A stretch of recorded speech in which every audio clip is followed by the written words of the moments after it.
So thank you again for taking the time to join us and welcome to this 2026 webinar to share information about the Atlantic Fellows for Health Equity.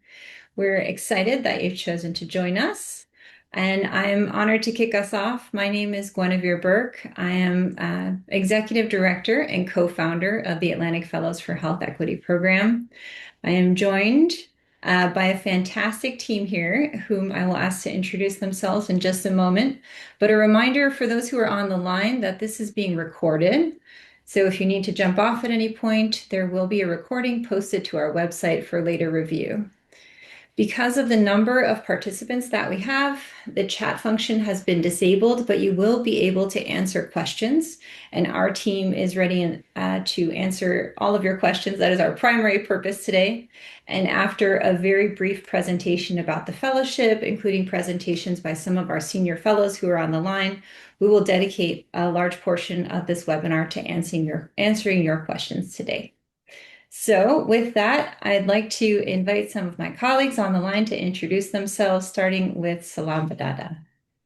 Thank you, Gwen. Hello, everyone. I'm Salam Chali, the Program Director for the Atlantic Fellows for Health Equity Program.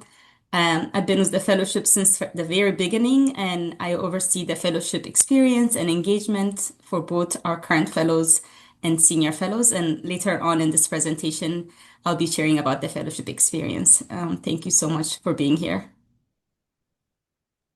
Thank you, Salam. Next, I'll ask Olivia to introduce yourself as well. Hello, everyone. Good morning, good evening, good afternoon, whatever time it is where you are. My name is Olivia Jefferson Shao. I'm the current fellow lead with the program. I'm delighted to be here with you today. And Beth.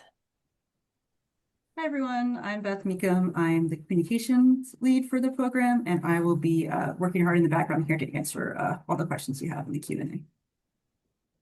We are grateful for that, and a warm welcome to our two senior fellows, Shannon and Yi. Shannon, would you like to kick us off first, saying hello? Sure. Greetings, everyone. It's Shannon bringing you greetings from California, San Francisco Bay Area. So happy to be here. Thank you. And Yi. Hi everyone, my name is Yi or Seong Wong, and I am part of the 2025 cohort, currently a senior fellow, and saying hi to all of you from Malaysia. All right, thank you to all of our participants for joining and to our panelists and our senior fellows for sharing your experience, as we'll invite later on in the webinar. I think we're ready to get started. So as one of the co-founders of the Atlantic Fellows for Health Equity, alongside a dear friend and mentor, Dr. Fitzhugh Mullen, we created the Atlantic Fellows for Health Equity based on this belief that the profound life-limiting disparities in health and healthcare that exist throughout the world can be mitigated, and that this can be accomplished by people, really only by people, determined people with the appropriate training located all over the world. Please go ahead. And so this is our mission with people at its center. It's an investment in leaders like many of you who are on the line. And that's why we're excited to share this with you. So our mission at the Atlantic Fellows for Health Equity is to develop global leaders who understand the foundations of health inequity and have the knowledge, skills, and importantly, the courage to build more equitable organizations and communities. Next slide, please. So very briefly about the program, as you may have seen from our website, and if you haven't already, I would invite you to review it carefully for additional information about the fellowship. But these are some basic facts. So it is a one-year program. It's offered by the George Washington University, and it is non-residential, meaning that all of our fellows stay in their home country, hometown, home organization, and travel to join us for convenings or meetings and events that the fellowship holds. The fellowship is open to early to mid-career leaders who are working in health. And this is intentionally very broadly defined because we want to bring very diverse perspectives to the complex problem that is health equity. And so we invite all different types of leaders who are emerging in their career and really dedicated to health equity to come and join us in this work. And the fellowship accepts 15 to 20 US and global fellows throughout the year. This is a bit outdated because we were historically called the U.S. and Global Atlantic Fellows Program due to deep ties within the U.S. And since we've really expanded to a number of different countries, and we're excited to have our community continue to grow, with some of you hopefully applying to the fellowship in this coming year. Next slide. And so these are some of the learning objectives that sit at the core of the Atlantic Fellows Program. So as I mentioned, we aim to build leaders, and leaders who will create solutions and grow communities. And hopefully you'll appreciate some of the different aspects that are a part of that. So as part of the call to leadership, we will ask you and the fellowship program to identify, connect with, and live your personal values. We will invite you to build power with others in the pursuit of health equity and to lead constructively through challenges and across difference.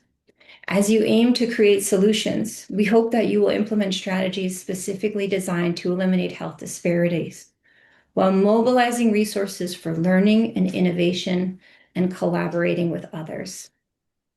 We'll invite you to contribute to our fellowship community, to engage in peer learning and develop deep connections as a result of participating in the fellowship, and to build the community's capacity where you are at home, but also our community, our growing global community of Atlantic Fellows, to really make an impact that's much bigger than any one of us could do independently. Go ahead to the next slide, please. All right, and so I will hand it over here to Program Director Salam Badada, who has also been on this journey since the founding of the fellowship. Thank you, Salam. Thank you, Gwen. Can you hear me, Gwen? Yes, you sound great. Perfect. So this is the fellowship journey. What you'll see on this slide is really the full fellowship journey. As Gwen mentioned, it is a one-year fellowship. It's structured around 3 in-person convenings at the beginning, the middle, and the end of the fellowship, supported by ongoing online learning and individualized coaching throughout the year. So these in-person convenings are foundational to the fellowship experience. They're not traditional conferences. Each convening blends classroom learning, where we introduce key theories and framework, with experimental learning, where fellows do those ideas in real-world setting. As a result, a core part of the learning includes site visits and community engagements. Fellows gain first-hand insight into how health equity work shows up in different contexts and in different communities. Between convenings, learning continues online. We meet every 2 weeks on Zoom to really reinforce and expand on the concept introduced during the convenings. So when the first part of the convening is the initial convening, the fellowship begins at convening. It is a 2 weeks experience. It's immersive. The goal is really to establish a shared foundation, and fellows develop a common language around health equity and leadership. A key focus of this convening is the inner work of leadership, starting the year with a reflection on your own ability and capacity to lead. Following the initial convening, the first phase of the online learning begins. You'll notice on the visual that this is a learning arc. So you start with you as an individual, your leadership capacity and values, and move on into distributed leadership and building power with others, beginning at the team level. From there, the learning expands outward to coalition and movement building. This phase also includes intentional time to reflect before we shift into action. This leads us directly into the mid-year convening, which is a 1-week in-person experience focused on global health equity, with a particular attention to the of low and middle income countries. In the second half of the year, the focus shifts to innovation and sustainability. Fellows explore interdependent systems, future thinking, and innovation and funding. We also focus on sustainability, not just financially, but personally, how you sustain yourself as a leader doing this hard work. As the fellowship comes to a close, the focus is on integration. How do you take what you've learned here and what you've become over the past year and think about what comes next, both as an individual, but also as a cohort, as part of being a collective. We then come together for the final convening to celebrate the fellows' graduation. And this is not the ending. As you can see in the visual, it's really a transition. Lifelong fellowship and become part of a broader Atlantic Fellows community, which includes over 1,000 fellows from 7 global Atlantic Fellow programs around the world. So this is an overview of the fellowship journey in brief. And the next 3, I'll just show you a few pictures from each of our convenings. These are just some pictures from our initial convening. And here are some from mid-year convenings and final convening where great and fellows deliver their equity presentations. Next slide, please. This is a brief overview of the fellowship timeline in terms of year. The fellowship runs according to the calendar year. The initial convening takes place in late January, early February, and then online learning part runs from February to May. The mid-year convening is held in June, and then online learning part 2 will continue from July to October. And then the fellowship concludes with the final convening at the end of October or beginning of November. And I just want to pause and also share that we don't have the dates for these convenings. We just have the tentative months, and we'll communicate on our website when the dates are available. Next slide, please. At this time, to some of our senior fellows who have engaged in these experiences, we are grateful to have 2 amazing fellows who have joined us today to share their reflection. First, you'll be hearing from Shannon Ladner-Beasley. She graduated just last November as a 2025. Shannon is a public health professional and a youth advocate based in San Francisco Bay Area with years of experience working in government and building an extensive network of interagency partnership. Her work focuses on designing programs and policies that engage communities most impacted by health inequities. Welcome, Shannon.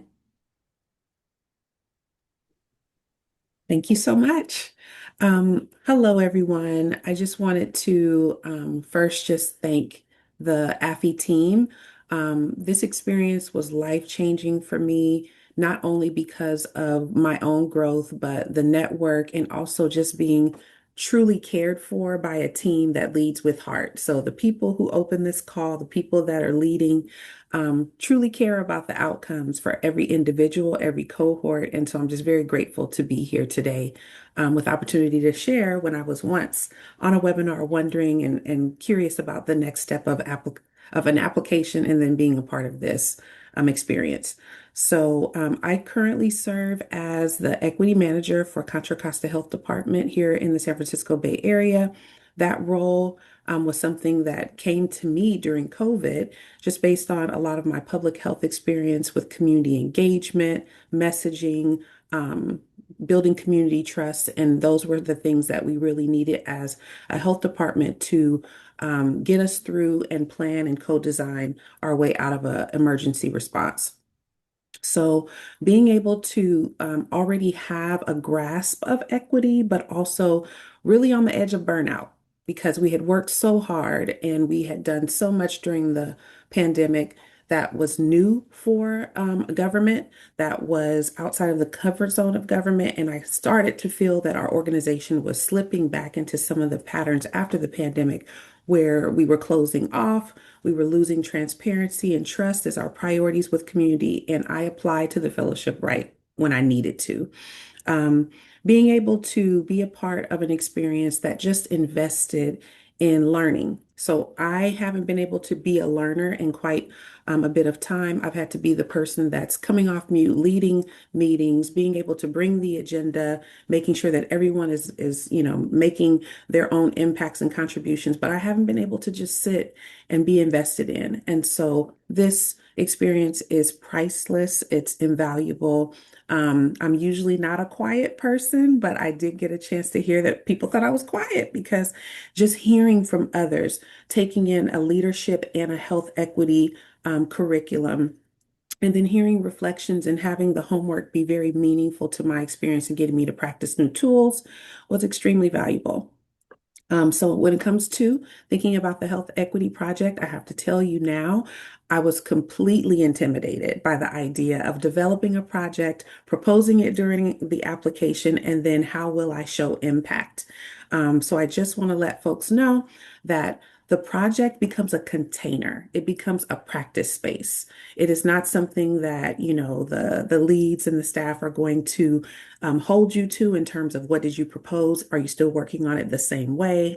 They actually want to see how has it evolved based on how you're listening, collaborating, learning from both your cohort and the experiences that they connect you to in the initial, mid-year, and final convenings. So my project was really at the beginning, engaging our full health department into activities that would have a voice into process.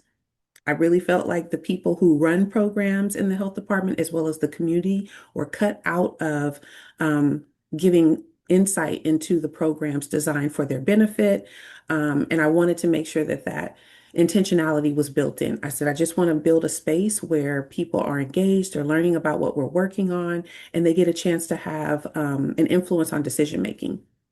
So when I started with that, that was all about a system, one way of thinking, and then being able to work within the leadership curriculum where I got tools where I had to talk to leaders about why it is that I felt that what I wanted wasn't showing up in our system. Why is it that leadership, from my perspective, was slipping back into old patterns, being more insular, being more, behind closed doors, not allowing the community voice to resonate in decision making? And I learned a lot just by being able to apply the appreciative inquiry, asking leadership, for one-on-ones, getting them to tell me their story, what caused them to leadership. This became more of a relationship building, courageous conversation project for me. So it morphed from just being about process to being about relationships. Being able to show up and let people know how my leadership journey shouldn't just be where I'm prescribed a role, but I'm also able to unlock other people's talents and then live my values. How is it that I can bring my full self to work again? How am I also allowing other people to have vulnerability to share their values and also get back to a place where we can live our values? So I have built friendships. I won't even say friends. This is family. 2025 was the best year for me. I like to say we're the best cohort, but I'm starting to hear so much about other people in 2026 that I want to meet. And I say that we're the best because we really led from a place of all of your credentials and licenses and big titles and all that. We left it behind. We truly wanted to be together, humanize our experiences coming into a world that was really in turmoil in 2025 when we convened initially in DC. And we've been holding each other up ever since.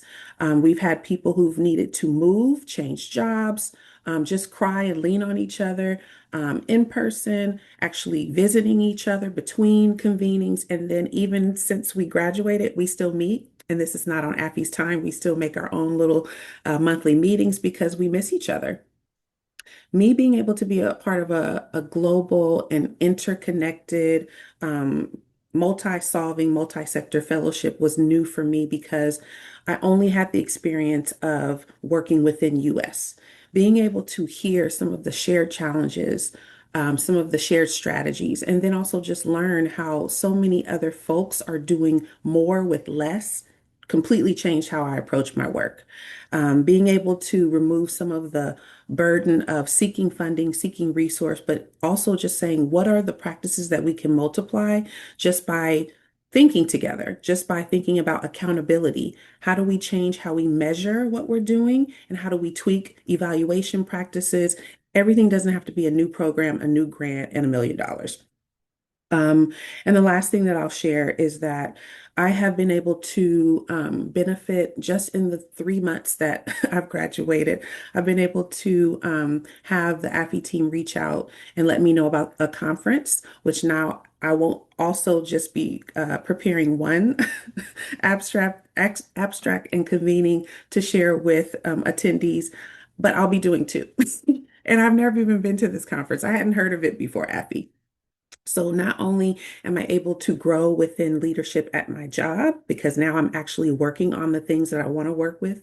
I asked how I could be a part of processes that I could lead, but I did that in a way that also activated my leadership's empathy for me and how we live our values. But now I'm also taking some of those lessons on the road within different conferences and opportunities that I would not have had access to had it not been for this beautiful experience. So I will stop there, and I would love to answer any questions that come up for any of you as we continue in this orientation. Thank you. Thank you so much, Shannon. It's really great to hear about your journey and your reflection and really appreciate what you have shared with us. We will now invite our senior fellow Yi Song Wong to share his reflections. Yi is a medical doctor with the Malaysia Ministry of Health, specializing in hematology, oncology, and internal medicine. He's a co-founder of the Sejati Initiative, a nonprofit organization committed to advancing healthcare access, health education, and patient advocacy for underserved and marginalized communities, with a particular focus on cancer care and non-communicable disease. So welcome, Yi. Thanks, Alam. First off, I'd like to, it took me back a little bit just speaking after Shannon. You need to really take a moment to compose yourself because so much of what she says is just so heartfelt and so meaningful. And I'm really glad that so many other people got to hear her speak in her words in the spirit that only she can pull off. So it's just great to hear from Shannon. Yeah, my name is Yi. Full name is Yi Seong Wong. I am a clinician by training, specializing in hemato-oncology. And I've worked with the Malaysian Ministry of Health since the start of my career. So I've been in public service since the beginning. And I also do work with the Ministry of Health in terms of policy and also health systems capacity building, specifically for non-communicable diseases, with a special focus on cancer care. That's what I do. And I'm here because I was part of the 2025 Atlantic Fellows for Health Equity cohort, something that I say with great pride because this is an experience that, like Shannon said, has been truly life-changing. It has been truly and deeply meaningful in more ways than I could imagine. And I stumbled across this fellowship totally by accident when I did my master's in the UK, and I was introduced to a building called the Rhodes House, which was right opposite from where I used to study for my master's, and there was the Atlantic Institute there, and it was through finding out about the work that the Atlantic Institute did, and finding out about the presence of this fellowship, which led me to a briefing not dissimilar to this 2 years ago, where I first found out about the program, and 2 years later, safe to say that this program has really left a mark on my life. And I think the first question I had 2 years ago when I was where you were was, is what I'm doing now for my work, is it really health equity? Will I fit in to this fellowship? Will I fit in with this cohort, this community? And it's still a question that I struggle with now, but I struggle with it for completely different reasons. And I think that the main thing that I can take away from this entire fellowship experience, besides having learned so much and besides having gained so much, is that I've learned that the definition of health equity is truly diverse, it's truly multifactorial, and it's truly all-encompassing.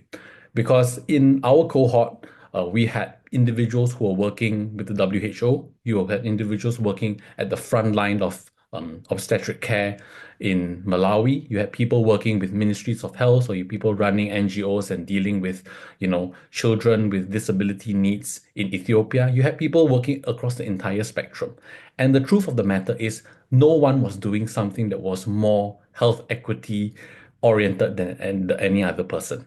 And that's really the beauty of this program. And this is something that I think the entire AFHE team can take great pride in, because every cohort that they have created, that they have painstakingly put together, has always consisted of individuals that have a diverse pool of talents, of experiences, of qualifications, but all united and all connected by their desire to want to help others. And I think that's really the main thing that I've taken away from it. My health equity project was like Shannon's. It started off supposing to be something and it ended up completely different. But essentially, the focus was to try and develop and create and establish a comprehensive cancer care support network for the country, which shifted the focus from being primarily how it is now, which is very much on therapeutics and pharmaceutical interventions, to other aspects of cancer care, financial health, emotional health, mental well-being. And while the project has maintained its essence, I think going through the entire year in this particular fellowship has taught me that there are just so many lessons to learn from so many people from different walks of life and different experiences, that my project has changed not purely due to circumstances, but because I've learned so much from everyone else in the program, that I've simply had to just learn from them and take all these lessons and incorporate it into my own project. And the thing about this project is it's the source of a lot of anxiety for the first, when you're applying, obviously, and for the first couple of months. And while the project is really the center of your experience, it's not the focus. It's a scaffolding, it's a structure, as Sharon said, it's a container, but that's all it is. It's a platform for you to apply your learning. It's a platform for you to sort of contextualize and personalize the lessons that you've learned, the knowledge that you've gained, but that's all it is. Because you will learn as much from others and their projects and how they have approached their projects as you will from your very own. So the projects really, while they seem like the be all and end all at this point in time, and they are important and they are a meaningful part of this experience, it really isn't the focus. The focus is the most important thing to come out of this, which is that you get to be part of a community that reinforces your belief that you can do good, you should do good, and there are others around you who also want to do good, and also a community that helps you recognize that health equity work, as lonely as it may seem and as daunting as it may seem, is not something that's impossible. It's not a challenge that's insurmountable, because there are just so many other people who are in the same situation as you, in the same boat as you, and who have the potential to be partners in your journey forward. So it's really a life-changing experience. And saying it from this vantage point, having gone through it, is a privilege, but at the end of the day, I think it's something that has the potential to be completely life-changing and really makes a meaningful mark on your life, not just professionally, but I would say personally too. So happy to take any questions, happy to answer if anyone has anything specific, but over to you, Salam. Thank you so much. You shared some really beautiful reflections, and we're so grateful to just have you here with us today. I want to now shift to Olivia. I think Olivia introduced herself earlier, but I just want to share that yes, she is our current fellow lead, but she is the person managing our recruitment process and answering all your recruitment questions in the inbox. And Olivia will now walk through the application timeline, the application process, and highlight some of those key frequently asked questions. Over to you, Olivia. Thank you, Salam. Thumbs up if everyone can hear me. Yeah, sounds good. Excellent. Well, thank you so much. And yes, I am the person responding to your recruitment questions in the inbox. So if my name looks familiar, that's why. I'm going to walk through quickly our application timeline and components for this year. You might have noticed if you've applied with us before that the application timeline is a bit shorter this time around. It opened 1 week ago on February 18th and will close on March 18th. From April to May, applications will be reviewed by our selection committee. And in June, applicants will be notified of their application status, whether they've been invited to interviews or if they're notified that they're not moving forward. And finally, by late July, we're sending out acceptance notifications. And this is part of the reason for the shorter application timeline. We're hoping to get information back to you quicker. This is about a month earlier than previous years. So we're excited about that. And so just to go through the application details quickly with you. Key components of our application include the personal demographic details, your short answer questions, and video response questions. And as part of the application, you'll be asked to provide just some basic background details to help us understand your professional context and environment. For the written portion, applicants will respond to a series of short answer questions about your motivation for leadership, the communities you serve, and the impact of your work to date, and a project that you hope to advance during the fellowship year. The written portion, this cycle, will require similar information if you've applied with us in previous years, but instead of a broader personal statement and project proposal, it's now divided into a series of short answer questions. We recommend you review the worksheet that's linked on our apply page to prepare your written responses offline. You're also welcome to review the questions in the application as well as it's live. In terms of new this year, video questions. After you submit the written portion of your application, you'll be sent an email invitation to a one-way video interview. And this is just your opportunity to respond to a few questions that are written out in short video recordings. Your response time will be limited to 2 minutes per question, and you'll be allowed 2 response attempts per question. If you have already submitted an application, you will receive your video invitation within the next few days. And once you receive your email invitation, we highly encourage you to follow the assessment link and review those instructions as soon as possible. Your interview won't start until you're ready, but you will not be able to review the actual video questions until you begin your recorded interview. And you must complete your video responses in a single session. Just important to note there. Applications are not considered complete until you submit your video responses, and they're due by the application deadline, which is March 18th at 11:59 p.m. Eastern Daylight Time. The required documents are also part of your application. You'll need to upload these prior to submitting your written application, and these include an employer support form, a CV or resume, and 2 letters of recommendation. Some key points to hit here are the employer support form is a form that we provide. You can download it on our website or on the application itself that simply confirms that your employer will protect your time to participate in the fellowship program if you're selected for it, including those in-person convenings and online learning sessions throughout the year. All applicants have to upload an employer support form prior to submitting the written portion of your application, and it's available on our website's apply page. It must be completed by someone in a direct supervisory role. And if you run your own organization or don't have a direct supervisor per se, you may have a member of your board of directors or an equivalent stakeholder or advisor complete the form for you and also provide a letter of recommendation.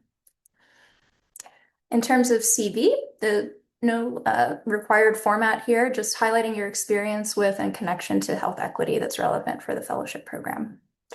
And finally, 2 letters of recommendation. These should be specific to your interest in becoming an Atlantic Fellow for Health Equity and should be provided by professional references who are willing to be contacted in the final selection process. At least one, again, should come from a direct supervisor. And this can be the same person who completes your employer support form. So again, if you lead your own organization, you might have a member of your board of directors or co-founder or equivalent stakeholder provide a letter of recommendation. The second letter, if you are running your own organization, can come with a professional contact familiar with your work outside of the organization.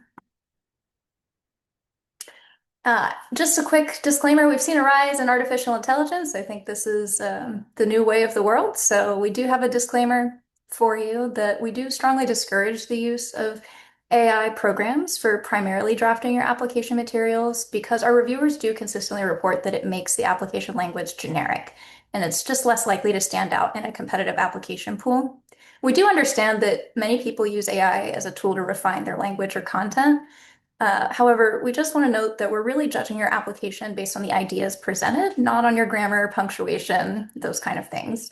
Applications whose content is predominantly AI generated may be removed from consideration.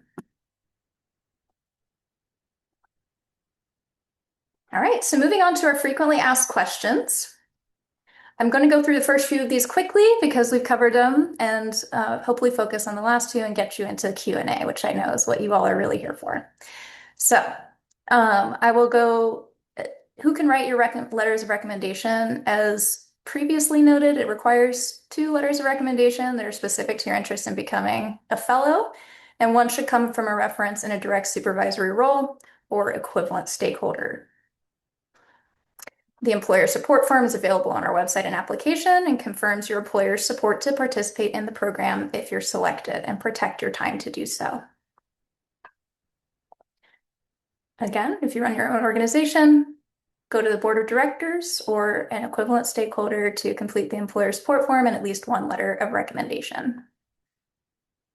All right. So, do you need to be currently employed to apply? The short answer is yes, because the fellowship centers around applying these health equity approaches in your current role and making an impact in the health equity field. However, you are not required to stay in your same position for the entirety of the fellowship. The fellowship, this is a question we've received in increasing frequency, whether the fellowship costs money and if you receive funding if you're selected. If you're selected for the program, all educational experiences and travel expenses related to the fellowship, including in-person convenings, are paid for by the program. However, fellows do not receive a stipend for their participation in the program. They are expected to remain employed throughout the fellowship so that the lessons can be applied to real-life scenarios in their current role. All right, and that's it. A breeze through the FAQs. And I'm sure there are many questions among those who are still attending today, so I will turn it back to Gwen and Salam. Thank you. Thank you so much, Olivia.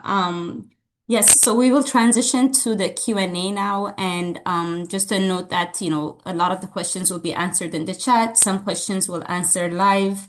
And if your question is answered and you want to hop off, you're more than welcome. Just wanted to make sure that if your question is answered, you don't have to stay online. So we'll go through the live questions. I'll post some questions that we can address on live, and please continue to add your questions in the chat, and other team members will also answer. So maybe the first question that we received that we can answer live is, Gwen, what is your definition of a leader? Does a lecturer, teacher qualify as a leader, especially those from global countries? I would say yes, absolutely. Teachers and lecturers are influencing others, presenting frameworks and ideas. That to me absolutely is a position of leadership. And this goes to another question I was just about to answer in the chat, which is that, leadership is not really about a given title, right? So if you are working to make an impact and taking others along with you on the journey, whether you're a teacher or working on, small community projects, if you are working with others towards a goal, then that is our definition of leadership. So it's working with others under conditions of uncertainty toward a shared objective, in this case, health equity. Thank you, Gwen. And then I think there's a question around past applications and past applicants who have reached the final interview but were not selected. How different should a new application be, especially the project focus and recommendation letters? That's a great question. And we do see a number of people who have applied a few times, and we have taken applicants who have applied as many as 3 times into the program.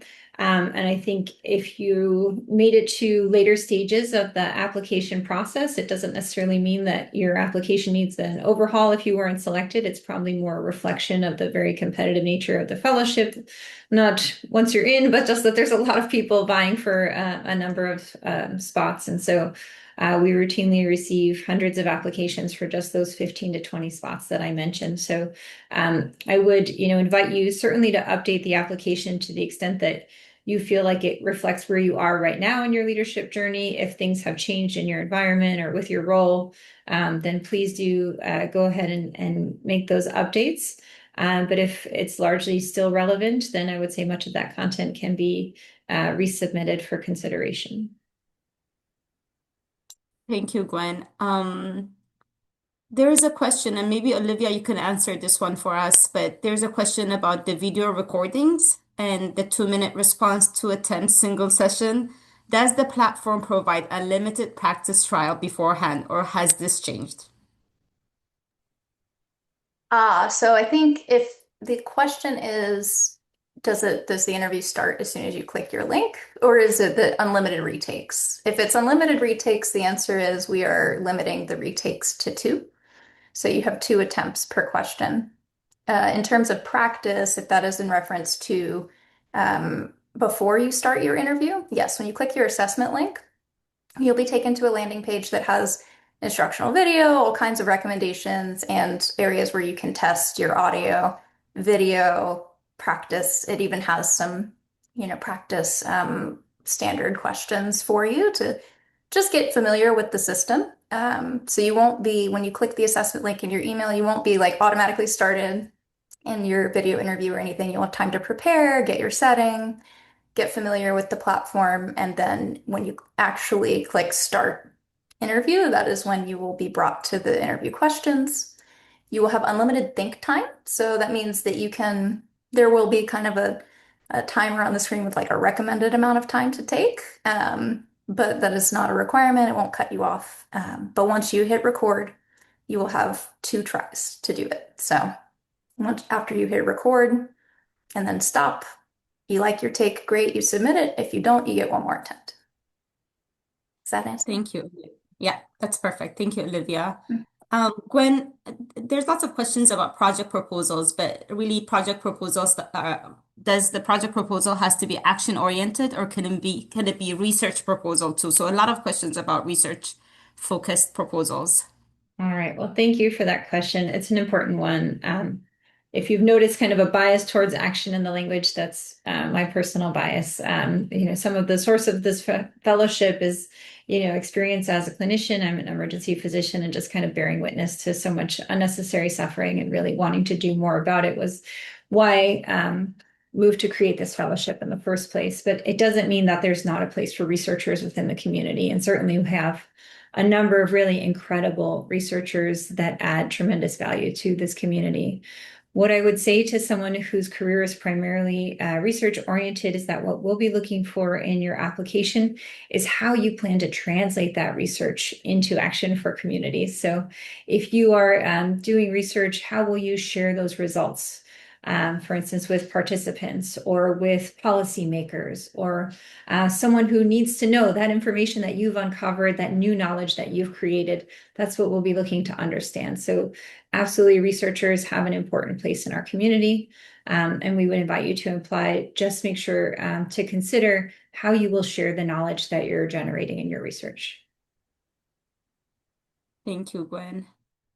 And there's just general questions about visiting the US, of course, and given the current visa restrictions to the US for a number of countries, would that preclude potential applicants from such countries from participating in the fellowships in this application round? I'm happy to answer that to Gwen. Well, yeah. And the answer is no, it will not preclude anybody from participating in the fellowship or from applying.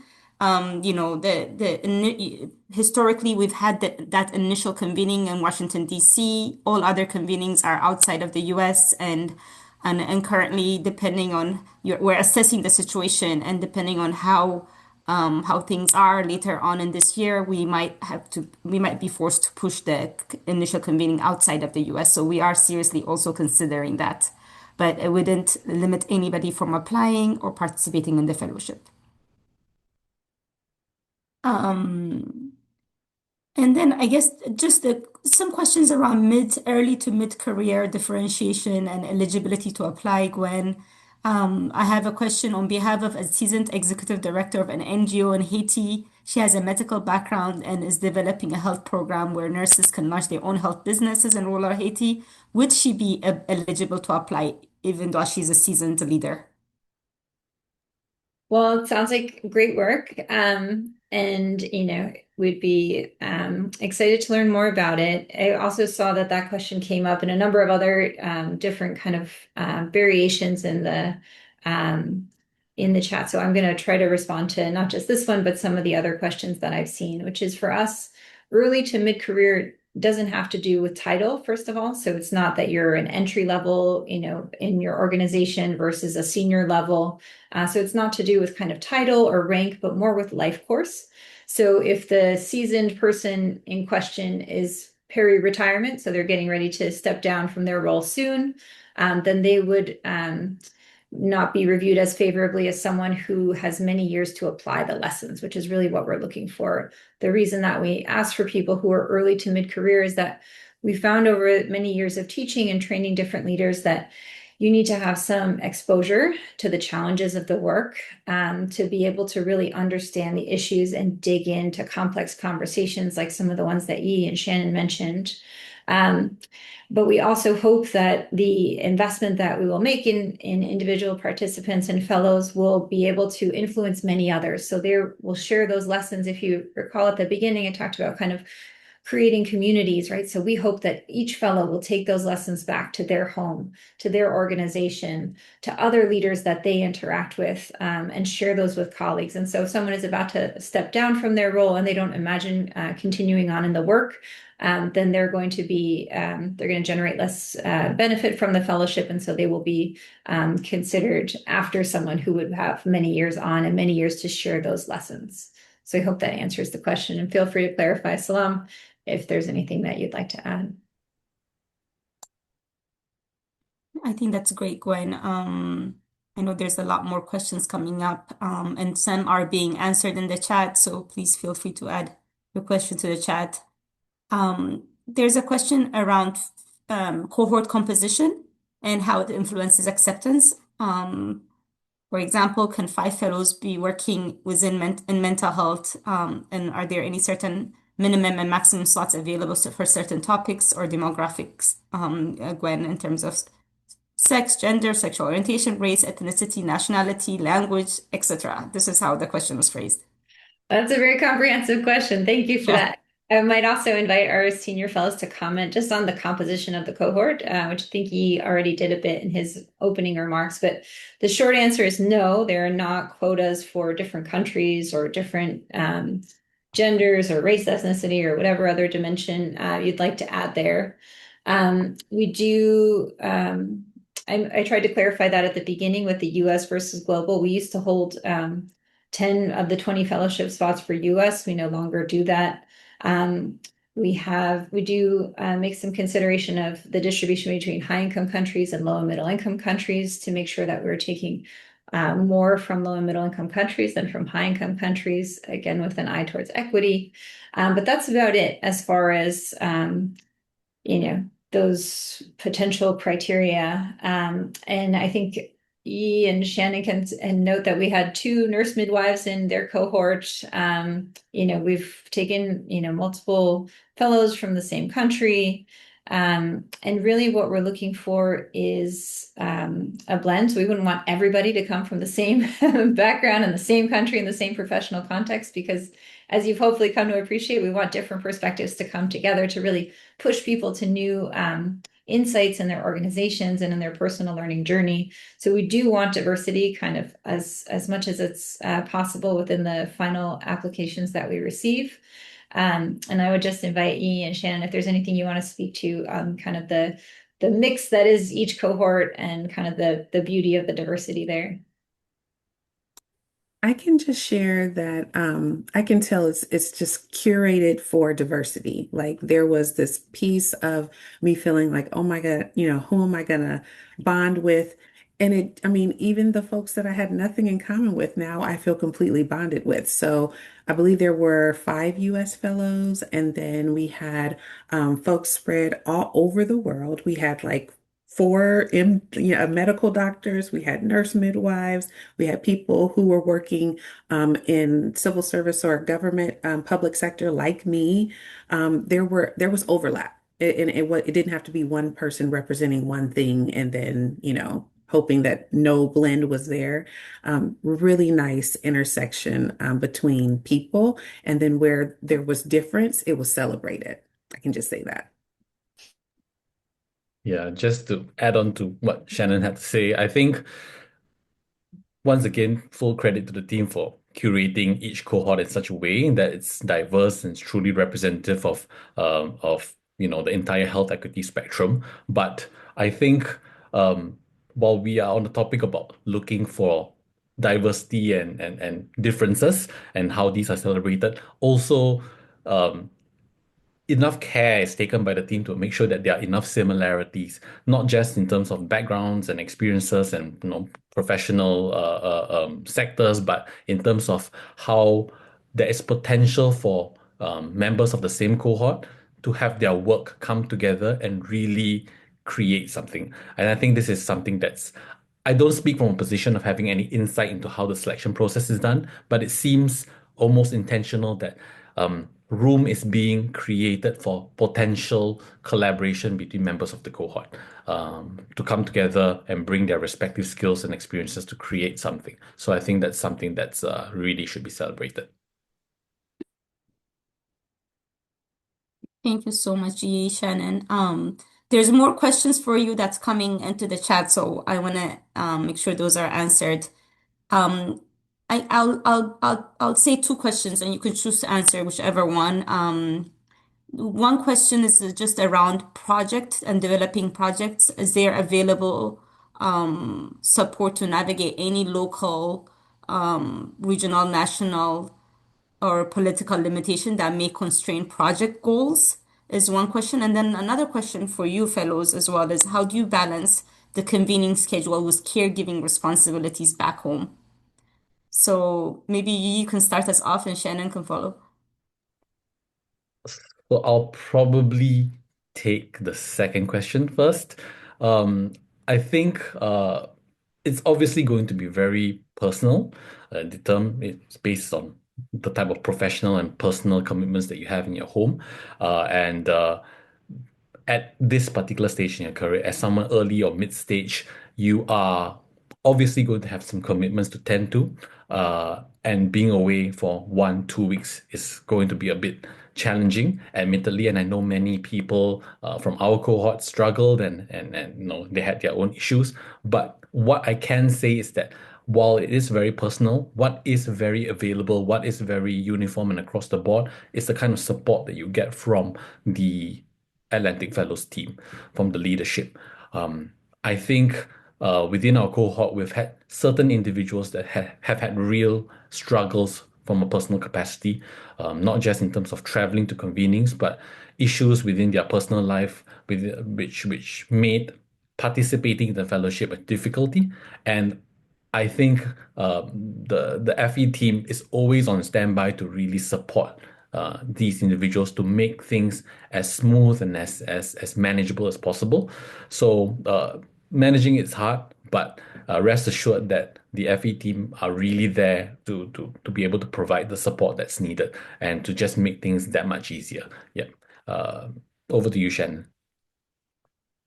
I completely agree. I believe that the ability to communicate and to receive dates in advance, Olivia was just everything for me, like being able to say, this is what's going on for me. Can I travel this way versus this way? Please let me know the minimum amount of, time we need to have in terms of getting there, leaving. And this is just like, how do you make time and make space to leave caregiving responsibilities, whether it be for parents, children, other people, etc. We actually had two of our fellows that were pregnant during the application and or gave birth right after the initial convening. And they both said they're so glad that they continued. Both had considered saying this might be too much. Maybe I should, even though I have acceptance, think about deferring it. And they were so glad that they didn't because they felt so supported with their ability to be heard about their needs, about caregiving. And then we had folks who actually had physical disabilities. So being able to participate on Zoom or in person how they needed to, the accommodations were provided. It's just endless support, very much like you said. Thank you so much. Okay, so there is one good question, Gwen, for you. What makes a great application that's likely to be accepted? Can you give examples from previous experience? What are some things that make an applicant stand out? What are you looking for as you review application beside the basic qualifications? That's a great question. I'm sure that cuts to a lot of the questions that are out there. So well done. What I would say is that it's really, again, echoing our fellows' comments, who I think, demonstrate just a tremendous understanding of the program from having gone through it, which is that, when we spoke about the diversity and how we create a cohort, what brings a cohort of people from different corners of the world with different interests and different training backgrounds together is shared values. So what we really look for are values, and there are things that we're not looking for you to list, right? Like, I am humble or I am passionate. But we're looking to see that come through in your CV, in your letters of recommendation, in how you describe the work and the communities that you engage with. So all of our values are listed on the website. So I would invite you to kind of look at that and reflect on whether or not those speak to you, whether or not those are your values. And that's how we bring people together across difference. And so what it also goes back to what Olivia was saying about artificial intelligence. We've put all of our website and application language into all the different platforms and seen what it can generate, which is very polished, but also rather meaningless for us when you see that we're looking to read for values, right? So I just want to underscore what Olivia mentioned in terms of making sure that your voice comes across, right? It doesn't have to be the most polished application. It doesn't need to win literary awards. What we want to know is how you think about the problems that you and your community, your organization are facing, and how you think about solutions. And hear your dedication to those things come through in the application, and see it in what you've chosen to take on over the years, and see a clear commitment over time to this work, and see kind of that reflected in your other application materials. So that's kind of the core of what we're looking for, I would say. Thank you, Gwen. And I think we have just a few more questions for live. There's one question. Could you kindly share how many applicants the program typically receives and what the approximate acceptance rate is? What percentage of applicants have historically been invited to interview? There's also another question about, will we have access to the scoring rubric, Gwen, or other insights into the application review process? So those are kind of connected. So I wanted to pose that to you. Those are, again, great questions. And Olivia is probably one of the best people to talk to the numbers of applications. We've seen the numbers rise over the years, I think, again, partially because of AI and how easy it is to generate an application. So we do receive hundreds of applications each year from all over the world. I'd say it's one of my happiest times of the year to learn that there are so many people dedicated to health equity out there. The rubrics we have not traditionally made public. We do have rubrics that we share with our selection committee. So we try to make sure to make the review experience as uniform as possible. And we have reviewers who are part of the selection committee that largely come from our senior fellows community. So they're not just folks who are, based in Washington, kind of judging your experience somewhere far from Washington.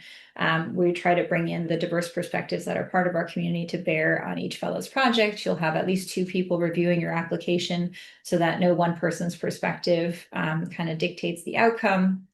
And at each stage, we look at who remains in the pool, who has been eliminated, to make sure that there's no way that we're favoring, certain geographies or regions. And if there are any patterns that begin to emerge, we take another look at all the applications in that pool and consider what may have happened and see if there are applications that we need to bring back in.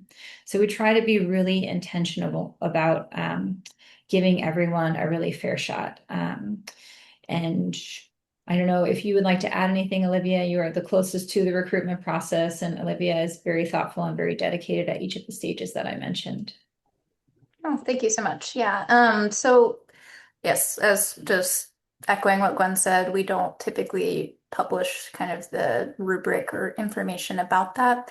I think I'll just add the advantage of this year in terms of, the new formatting of our application. I think it gives real insight into what we're looking for. It's just the answers to the questions. And we really spent a lot of time thinking about the strategy around that. in terms of drawing out kind of why people are interested in the fellowship program and what they hope to do during the fellowship and afterwards. So it's really those core components, what we're looking for.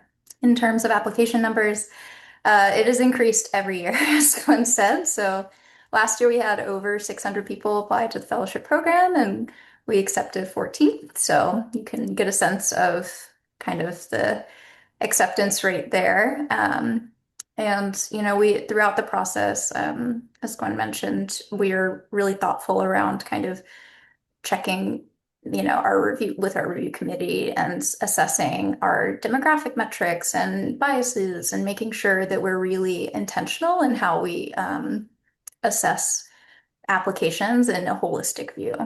So it's not just a checkbox rubric. That's part of the reason we don't share it. It's really a holistic review process in terms of kind of looking at a whole application and what people hope to bring to the fellowship and how they might mesh with one another and support one another. It's really part of the community that we build.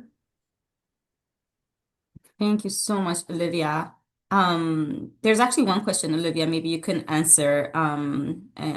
This is actually a good question in a way because I'm not sure they can actually see the video questions until they start. So you will answer that. So there is a section of the application in which candidates have to submit a video. May I know the content and description of the video? Should we record video on project or reflect our work on equity? So maybe you can just, I know you can just answer that question, Olivia. For sure, yeah. So we intentionally are not sharing the video questions themselves before you begin your video interview.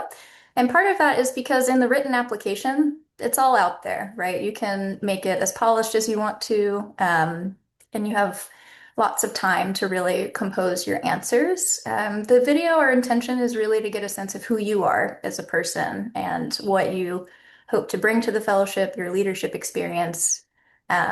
And so part of it is we're hoping it'll be a bit more conversational. And that's really, it's not an attempt to get you, it's not an attempt to catch you off guard. It's just another way, an opportunity. We hope to get to know you and see you and connect with you as an applicant, and give us a more holistic picture of what you're hoping to bring to the fellowship and your experience, your lived experience. So you won't be able to review the questions before you begin your video interview. But I think hopefully that answers your question in terms of preparation and whatnot. It really is intended to be about your experience and more conversational into what you bring. We're not looking for production value. We're not looking for those polished answers. It's really about the content and ideas, and understanding that perhaps written format is not everyone's cup of tea or favorite way to apply to things. We're also hoping to bring some variety into the application process and allow people to shine in various areas where they might feel more comfortable. Thank you, Olivia. And I think we have one or two more questions for live. And then we'll wrap up if we don't have more questions. So Gwen, there's a question around, can the team share more about the interview process today? Sure. So I think I'll give that to Olivia because we just redesigned the interview process. And it was after much discussion. But yeah, I'll defer that one to Olivia. Go ahead. Perfect. So yeah, if it sounds like maybe this applicant has applied with us in previous years and maybe made it to different rounds. So our whole process used to be about 8 months long.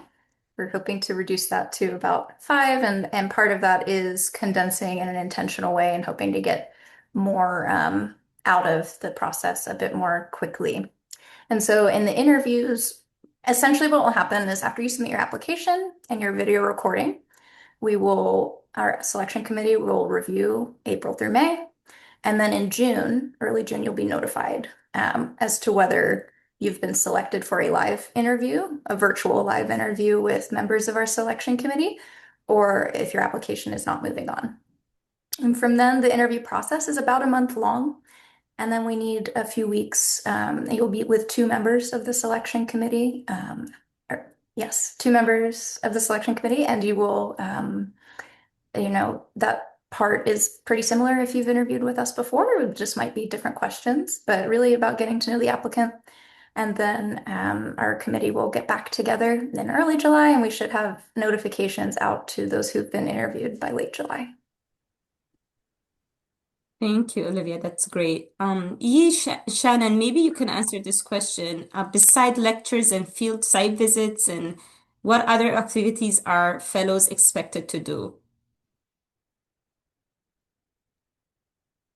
Homework. I was actually not great at completing my homework on time, but I did do my homework.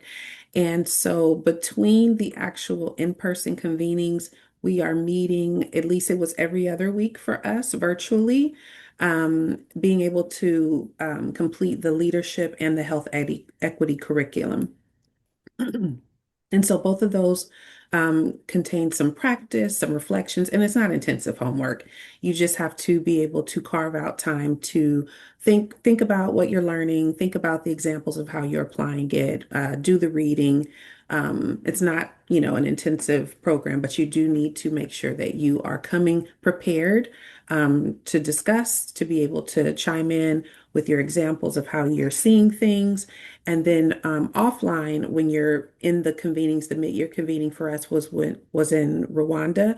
So it's a cultural immersion. It really is being able to prepare yourself to go to places where you may or may have been before, but from a different lens. You're not going to study, you're going to learn, and you're going to see how different health systems, how different care systems, how different healing strategies are happening in other places, and how does that reflect back, and how do we think through, how does that inform not only project, but examples of how your own work can be informed by what's happening elsewhere. So I would say it's really about preparing yourself for each of these things that are assigned to us, doing the work, making the time, and then knowing that the network is amazing. So being able to connect with your peers, taking every advantage, whether it's optional or not. There's things that are not always you have to do. But some things are optional. It could be an art lesson. It could be a workshop. It might be that it's a webinar. All of the things that are available to you, both as a learner in the cohort year and then after, are just, things that you want to be able to build in and take advantage of. But there's plenty to do that are not related to the in-person convenings.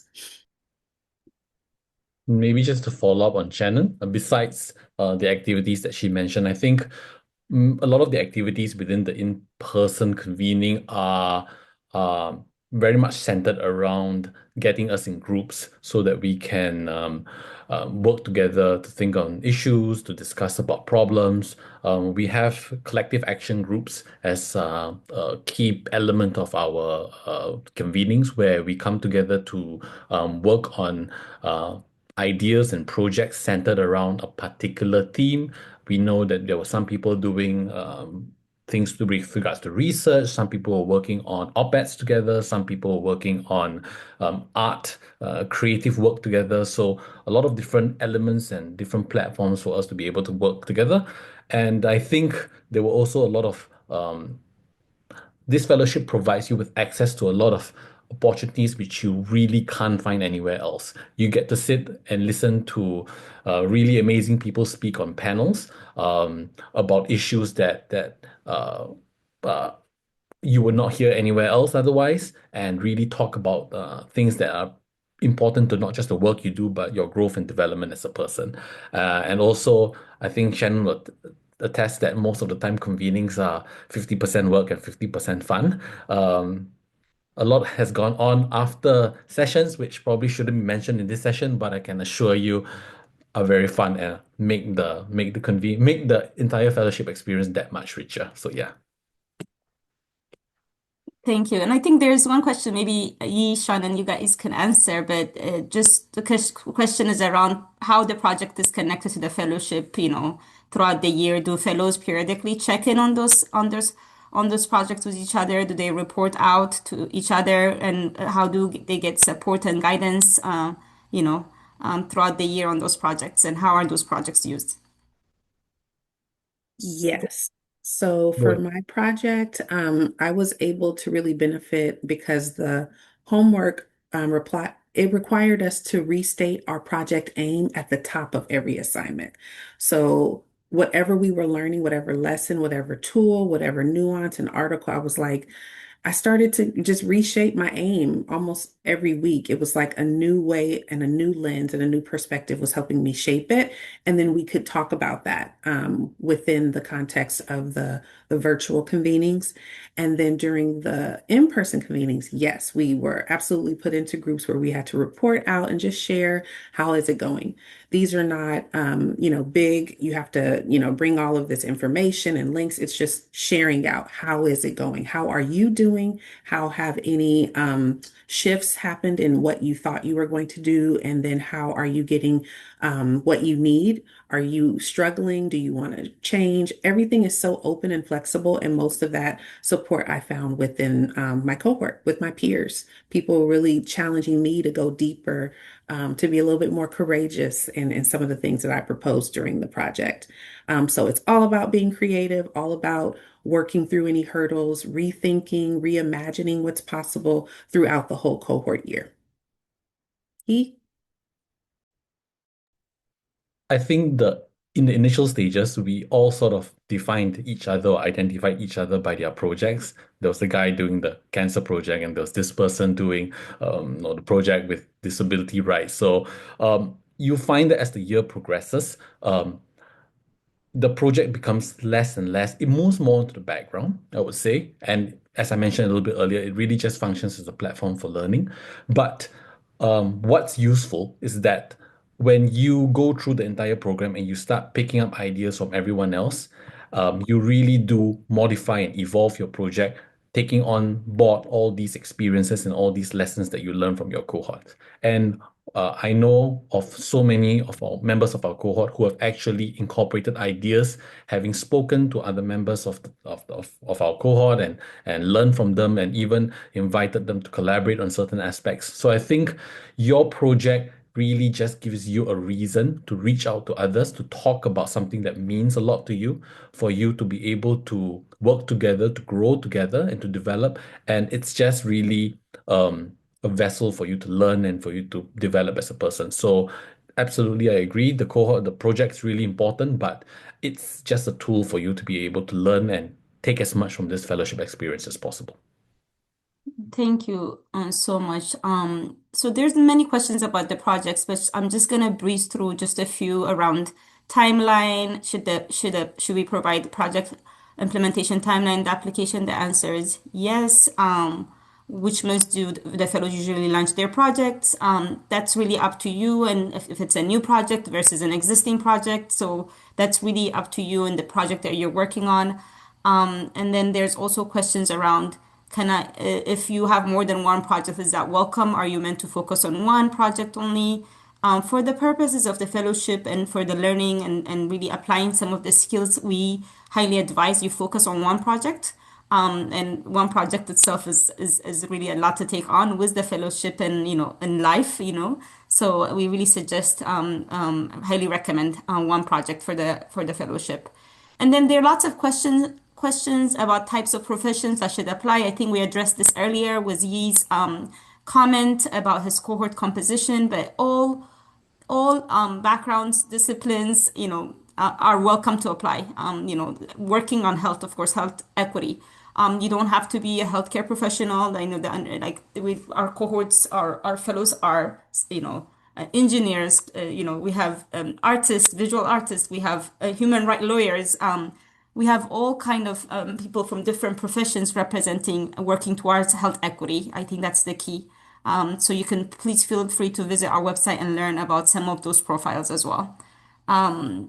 Let me just check. Are there any other questions? I think we've addressed the main ones. Gwen, do you see any? I was just going to respond to one application or one question about the interview about preparation. The only thing, if anyone is listening, please don't read from a script. I know it's tempting to do that. And we've had people who try to get in this long script in the 2 minutes that they can record. And it ends up being really hard to get a sense for the person behind the script with often feels AI generated also. So I would just encourage you, obviously, as you go through the written application, you'll be reflecting on your journey, on your project, on what is important to you in the work. And then I would say, prepare with common interview questions if you find it helpful. But most importantly, I would say kind of speak from the heart. Because one of the reasons we have the video is what Olivia mentioned, right? Not everybody is really the most comfortable communicating in written form, and we want to provide different ways for you to share with us who you are and why this matters to you and why you are eager to join the fellowship. And so as much as possible, please help us just get a sense for you as a person rather than worrying about having the perfect script and getting in all the information in the 2 minutes, because that video is really an opportunity to get to know you. And on our website, I also wanted to add we have the Equity Talks, which is really a reflection of the fellows' year-long journey. And a lot of those talks also reflect on the projects. So that would also be a good place for you all to really learn deeply about those projects as well. I think we've addressed a lot of the questions, Gwen. I think we're good to close. And I don't know, Gwen, if you want to say a few words to close. I just want to give appreciation for their entire team. We have a much bigger team that supports the fellowship experience, but all the people on this call in particular put in a lot of effort to this webinar. So thank you, and a special thanks to our senior fellows who have taken the time to join us. We are eager to answer your questions. We know that not everyone was able to get in their questions today, or if you're viewing this in a later recording, know that Olivia and others are available for follow-up. And we're really eager to see your applications. As I mentioned, it's really heartening in a time when it can feel like health equity is no one's priority. Please just know that there are hundreds of people who are on this call. There are hundreds of people around the world who are in this mission with you. And even if you're not a part of the Atlantic Fellows, we're along in that journey with you and share that commitment. So thank you for joining to learn more about the Atlantic Fellows for Health Equity, and we'll look forward to being in touch with you.